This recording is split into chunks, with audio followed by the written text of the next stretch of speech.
horrific flooding that happened here in this community, and so many summer camps and church camps were destroyed, and there's been large loss of life in this community. There's so many people grieving and hurting. They need our prayers, but they also need support and volunteers. This is where Samaritan's Purse comes out and works through the local churches. We'll mud out homes, get debris out. The heavy lifting has been lifted by Samaritan's Purse, and that just makes my heart feel so good because our bodies are tired and we're exhausted, and now we feel lifted up. If you want to be a part of this, you can go to SamaritansPurse.org. We do this so we can remind people they're not forsaken, they're not forgotten, they're loved. They're loved so much that Jesus Christ came to this earth and died on a cross. So pray for Texas, and we thank you for your support. Secularism and separation to a return of the American bedrocks of faith, family, and freedom, not to mention the return of plain common sense. But the fight for the very soul of America is just beginning, and many difficult battles still lie ahead, both at home and abroad. Joining us now to break it down is renowned historian, best-selling author, and senior fellow at the Hoover Institution, Dr. Victor Davis Hanson. Victor, always great to see you. And hey, you for years were on the front lines of calling out this Russia collusion hoax, and now talk about vindication. Tulsi Gabbard, Director of National Intelligence, releases information about these declassified documents, Victor, showing that this hoax started at the very top of the Obama administration with President Obama himself. What's been your take on these stunning revelations that we've seen over the past few days? Well, it was very strange in 2016 during the campaign of that year, and also during Trump's first few months in office. Hillary Clinton would always talk about 17 intelligence agencies have concluded Donald Trump was colluding with the Russians. And then we heard James Clapper and John Brennan say that, but we never got any of the assessments. In other words, we never had any hard data. We were just told that that was an interpretation of what these subordinate agencies had said. And now, of course, when Joe Biden left office, we have the raw data that these 17 intelligence agencies had actually reported to James Clapper and John Brennan that they didn't find any actionable collusion at all, and that people who had been apprised by Brennan and Clapper, Barack Obama, and then by candidate Hillary Clinton, and then private citizen Hillary Clinton later, they were giving us this false narrative that he colluded because of 17 intelligence. But now we find out that all that was a lie, that these agencies had never found any collusion. And the only mystery now was Barack Obama, as a president, saying to these people in the transition, Clapper, and by extension Comey, but also Brennan, please ignore these assessments of these agencies and give me what I want. Or were they misleading Obama, or were they both colluding? It's hard to know.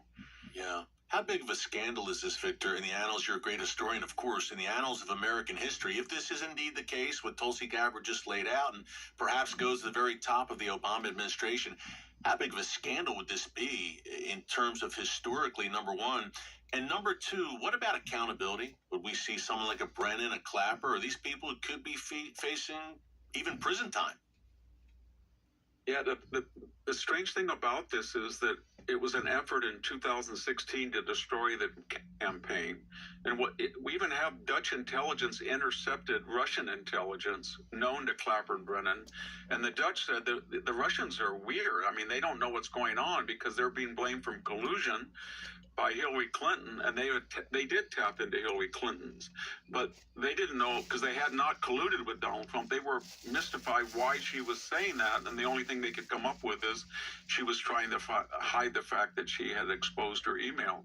So what I'm getting at, it was all through the campaign, but what was really unique is when he started his tenure, it didn't stop. In other words, as a parting shot, Obama unleashed Comey and Brennan and Clapper, and as private citizens, they went on MSNBC, CNN.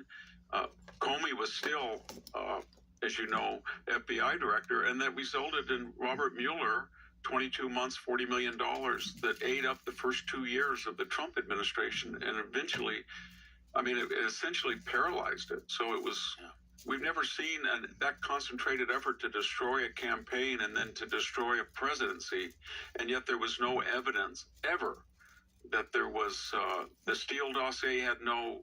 It was never certified. It was never confirmed. It was mostly point by point rejected, and yet these people went on television and in the public day after day, and Comey, as FBI director, kept insisting. And then finally, very quickly, Comey lied, or essentially 245 times to the House Intelligence. He just said a committee. He said, I don't know what you're talking about. I don't remember. Then he leaked a classified conversation with the president to the New York Times via an intermediary. Clapper lied under oath to the Senate when he said the NSA doesn't spy on people. Brennan lied twice when he said that he didn't tap into Senate staffer computers and there were no collateral damage of civilian casualties from our Predator attack. So all of them had a record of not being truthful and often under oath. Yeah, it was a dark chapter in American history, and there must be accountability. There must be consequence for what happened. It was a relentless campaign of deceit and lies, Victor, as you just laid out. Hey, about a minute left before the break, then you will be right back. The Russia collusion hoax, indictments, impeachments, bogus all around. Can you talk real quick about the resilience of Donald Trump through all this? It's really been amazing to watch.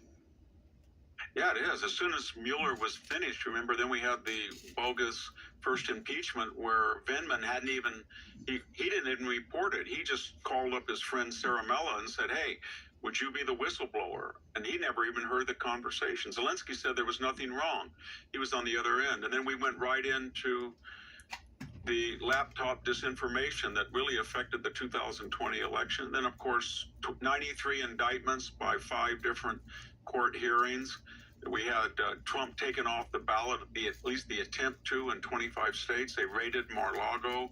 So we've never witnessed that level of coordination to destroy an ex-president and future candidate. No, and yet he is still standing. And after the break, we'll talk more about that. It's amazing. We'll talk more about it with the one and only Victor Davis Hanson. How about these first 6 months of President Trump's second term? A sea change, needless to say, in America and around the world. We'll break it down with Victor after the break. Stick around. Talking to Victor Davis Hanson, renowned historian, best-selling author many times over of great books like The End of Everything, which you can pick up Amazon.com, wherever books are sold. And of course, be sure to follow Victor on X, YouTube, across social media. Victor, at the top, I laid out just some of President Trump's accomplishments during his first half year back in office. What's your report card for the first 6 months of this second term for Donald Trump? Well, I think the economy, if you look at the May and June, the latest figures on inflation, job creation, income savings rates, revenues, they defied all expectations. Even the Wall Street Journal in March that had forecasted rough times has now readjusted almost everything. The 2 biggest things, though, I think that are astounding is we were told you could not close the border without comprehensive immigration reform, and nobody in their right mind ever thought there would be virtually 0 illegal entries, and already 1 million people self-deporting in the first 6 months. The other one is the military under Biden said that you could not really recruit people to existing levels that were required. We were 45 to 55,000 recruits short. They cited gangs, obesity, drugs, competition with private industry. And here we are again, 6 months, and all the recruitment levels that had been set by prior administrations have been either met or exceeded. So those were really astounding achievements. Yeah. You know, you just wrote a great piece on, folks, VictorHanson.com, by the way. Check it out, all Victor's great work. But you wrote a great piece basically saying that President Trump is conducting chemotherapy right now in the United States after 4 years of Joe Biden. Talk more about the sea change that we've seen. I mean, in an instant, we went from madness, and then President Trump is sworn in, and things are coming back around to sanity and common sense. It's really been remarkable to behold what he's accomplished in just 6 months. Talk more about that sea change. And again, as you said, he really is conducting a chemotherapy of sorts after years of madness that took root here. Yeah, I use that metaphor because people don't like chemotherapy. It's very toxic, and it can be dangerous, but it's very easy to let in 10,000 people a day. All you have to do is, just let them in. But it's very hard to find them. in a country of 340 million, especially when you have 600 sanctuary jurisdictions. So it's very hard, and it's easy to be critical of the hard task of finding people who broke the law and following the law and returning them to their homelands. But it's very easy to break the law and let them in. The same thing about deterrence. It's very easy just to leave Afghanistan and $50 billion in munitions. It's very hard to convince the Iranians, the Russians, the Houthis, Hamas, Hezbollah, all of our enemies that were serious after we essentially destroyed deterrence. We had attacks weekly against our installations in Syria during the Biden administration and Iraq, and he did very little. So I use that term as that sometimes people are very, very critical of Trump because he's taking these hard actions, but response to a toxic tumor that was created by Joe Biden. And we could use that metaphor almost to everything from crime to DEI to energy, etc. Yeah, Victor, very well said. And by the way, in terms of the border crisis, you've been documenting that for years. You've been on the front lines, living in California, and stunning. We now have the most secure border, probably in that's saying something after the madness of the past 4 years. The return of peace through strength, something under Donald, I guess we could call it the Trump doctrine. Iran, obviously, and during the 12-day war, and Trump ordering the strikes on Iran's nuclear facilities, taking a tougher line against Russia now. It seems that our enemies are back on notice, and America once again is filling the role as leader of the free world. Can you talk more about the peace through strength doctrine that Trump has put back into place? Yeah, I think it's misunderstood. People on the left said he was a neo-isolationist. He was withdrawing from alliances and our traditional leadership role in the world. Others said that he was a nation builder or neoconservative interventionist. He was neither. He was a Jacksonian. He just said, no better friend, no worse enemy. We're going to protect our interests and our close allies' interests. And from time to time, whether it's in his first term dealing with Soleimani or Baghdadi or ISIS or the Wagner Group, or in the second administration dealing with the Iranian nuclear installations, at certain times he will use force in a cost-to-benefit analysis that's in the interest of the West, and especially the United States. At other times, he does not want endless wars and boots on the ground in the Middle East, etc. So he's been mischaracterized, but you can see that he's really split the difference. He went in 28 minutes, he took out the nuclear facilities in Iran, and then almost immediately people said this is going to be an endless war, and then he said we're now having a ceasefire, and it didn't continue. So he's got that ability to use force, but in conditions and in aspects that favor our strengths rather than getting bogged down in the streets of Baghdad or something like that. Yeah, and by the way, taking fire from the isolationist wing of his own right flank. You mentioned the 12-day war, the strikes against Iran. Trump and Bibi, Israeli Prime Minister Benjamin Netanyahu, where does this partnership, Victor, rank in the historic annals? I think of perhaps Reagan, Thatcher, Pope John Paul II working together to bring down the Soviet Empire during the 80s.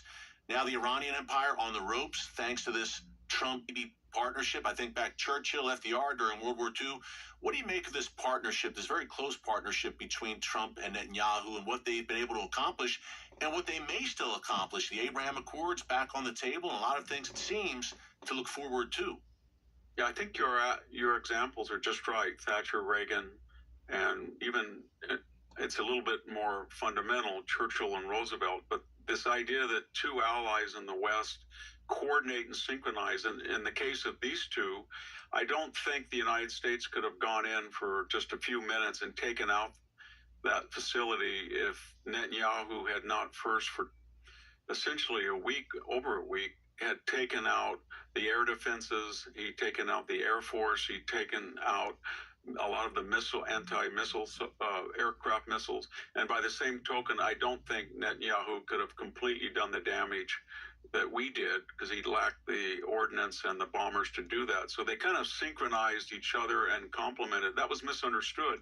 A lot of critics on the right said that, and the left said that Trump was Bibi's puppet, and people said that Bibi was just a slave to Trump. But it was actually a pretty good partnership where they matched their respective skills, and they took in consideration their own domestic constituencies. So they did a good job. Yeah, they've accomplished a lot together, needless to say, during Trump's first term, of course, and now in the second term already. And with the Abraham Accords seemingly back on the table, Saudi Arabia, others, could be some optimistic times in the world's most chaotic region, the Middle East, for the first time in a long time. Up next, more with Victor Davis Hanson, Empires Rise and Empires Fall. Victor is an expert on that. We're going to ask him about the state of the West and Western civilization. You won't want to miss it. That's next. Here in the United States and extracting some of these cancerous tumors that have set in over the years. One of those tumors is undoubtedly this woke movement. From DEI to gender madness, the list goes on and on. Do you get the sense now that, God willing, wokeism may be on the decline and on the ropes? Yeah, I do, and I do because it's fundamentally illegal, as we know from civil rights legislation of the 1960s, Title IX, Title V, Title VII of civil rights codes, but more importantly, the 2023 Supreme Court reaffirmation that you could not use race for admissions, hiring, tenure as it pertained to university, but it was interpreted for everything. And so what I'm getting at is Trump just reminded the country that you cannot have separate graduations, you cannot have separate dorms predicated on race. The universities thought they were bigger than the law, and I don't think they really understood that when Trump confronted them on a variety of issues, from surcharges that were exorbitant to this race-based policies they had, to not following the Bill of Rights and the First Amendment, et cetera, that they didn't realize that he had the public on his side, and he had the law on his side. And I think you're seeing now that a lot of these universities are trying to strike some kind of deal before they face federal penalties. Yeah, you are a professor, of course. You know the university system very well. Can you talk more about, you've seen it up close, the moral rot, I'm sad to say, in our elite universities? We're talking Ivy League. We've seen the pro-Hamas mobs, obviously, on the streets. The moral rot in our universities, and President Trump now again trying to extract that. But how deep of a hole has been dug at our universities? Is there any hope to turn them around? It's probably, it seems, a long-term project. Yeah, it is. At Stanford, we had 4 months of pro-Hamas people camping out illegally overnight, day after day on campus. They ripped down Jewish students' posters. There's a faculty task force, very liberal, found there was endemic anti-Semitism at Stanford, as there is in the Ivy League. We're going to have to really address about 6 or 7 things, and I think we're going to have to tax endowment. That was in the big, beautiful bill. They're in the big, beautiful bill and Trump's executive order. They're not going to be able to charge the government 55% on grants. I had a federal grant a couple of times, and believe me, 15% is all the university needs as overhead. And if they're going to be political, this tax on the endowment will remind them of that. They're going to have to comply with executive orders about anti-Semitism. They have over 300,000 foreign students that pay premium, 110% of tuition, room, and board. They count on that. But the problem is that the majority of those students are from illiberal regimes, either in China or the Middle East, and they've really affected the universities, because the university wants their money and they give them undue latitude. They don't enforce the law when they break campus rules and protocols. So they've got a real problem, and I think 95% of the professors from most studies are left wing, and so they just don't want the public to know about all this. That's why everybody thought Donald Trump was wrong to confront them. But some of us in the university knew that if he did, and this was exposed to the public, they'd be shocked about choosing the race of your roommate in advance, as they do in some colleges. Things like that, the public just had no stomach for. Yeah, it's a world turned upside down. And Victor, 95% of these professors are left-wing. That about says it all. Yes. I think it's about accountability, as you've been laying out, and also leverage. Donald Trump's got all the leverage, and he's not afraid to use it. That includes with the university system. That also includes with our NATO allies and Europe. As you scan Europe right now and you scan the West, what's your take on the state of Judeo-Christian Western civilization? The United States under Trump, obviously, a bastion, an island of sanity, it seems. But Western Europe, look at London, you look at Paris, seems to be in dire straits in many ways. How do you see it? I'm very worried about Europe. I hope they can their promises about NATO spending, but they're going to have fundamental change. They have the wherewithal to do that. They have open borders. 15 to 16% of the population is Islamic in many of these countries. They're not assimilated or integrated into the body politic. Their Green New Deal type of energy pivots have pretty much destroyed the competitiveness of European industry. They pay about double the rates of electricity because of their reliance on subsidized wind and solar as we do. And they were essentially underarmed or even unarmed until recently. And I don't know how they're going to make their 5% promises in a few years when they have open borders. Their fertility rate is worse than ours. We went from 2.1 to about 1.78. They're down to 1.4, 1.5. So they're going to lose millions of people, and yet they're bringing in people from foreign countries, often illegally, that are antithetical to their values. So let's hope that they'll find somebody like Trump or Reagan.